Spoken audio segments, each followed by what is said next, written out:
ഈ കീബോർഡിലുള്ള ഓരോ കീയും ഓരോ മനുഷ്യരാണ്. ഏറ്റവും വലിയ സ്പേസ് കീ ചുമക്കാൻ തന്നെ 5 പേരാണ് ഉള്ളത്. നമ്മൾ ഓരോ തവണയും ഈ കീ അമർത്തുമ്പോൾ അതിനുള്ളിലുള്ള മനുഷ്യർ ഓരോ സ്ക്വാട്ട് വീതം എടുക്കും. സാം കുറെ നേരമായിട്ട് ഗെയിം കളിക്കുന്നത് കൊണ്ട് തന്നെ അവന്റെ ആരോ കീ നിരന്തരം ഓടിക്കൊണ്ടിരിക്കുകയാണ്. മറ്റു കുറച്ച് കീ ആണെങ്കിൽ മടുത്തു തുടങ്ങി. ബാക്കിയുള്ളവർക്ക് ഇവരെ സഹായിക്കാൻ സാധിക്കത്തില്ല. അതുകൊണ്ട് തന്നെ അവർ കഴിവതും മോട്ടിവേറ്റ് ചെയ്യും.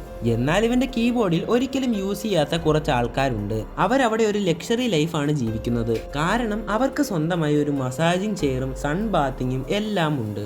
എന്തിനേറെ പറയാൻ അതിൽ 2 കീ ഹണിമൂണിന് വരെ പോയിരിക്കുന്നു. ടാബിന്റെയും വോൾട്ടിന്റെയും കാര്യത്തിലാണ് കഷ്ടം. കാരണം അവരെ ഇടയ്ക്ക് ഉപയോഗിക്കുന്നുള്ളെങ്കിലും ഉപയോഗിക്കുമ്പോൾ എല്ലാം അനുഭവിക്കുന്നുണ്ട്. അതായത് അങ്ങോട്ടേക്ക് പെട്ടെന്ന് അവന്റെ അമ്മ വന്നപ്പോൾ വെന്റിലേറ്ററിൽ കിടന്നിരുന്ന ടാബ് മരിച്ചു പോകുന്നു.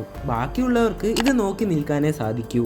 അങ്ങനെ അവരെല്ലാം അവിടെ നിന്ന് കരയുമ്പോൾ പെട്ടെന്ന് ടാബിന് വീണ്ടും ജീവൻ വന്നു. അപ്പൊ നിങ്ങൾ ഇതിൽ ഒരാളാണെങ്കിൽ ആരായിരിക്കും എന്ന് കമന്റ് ചെയ്യൂ.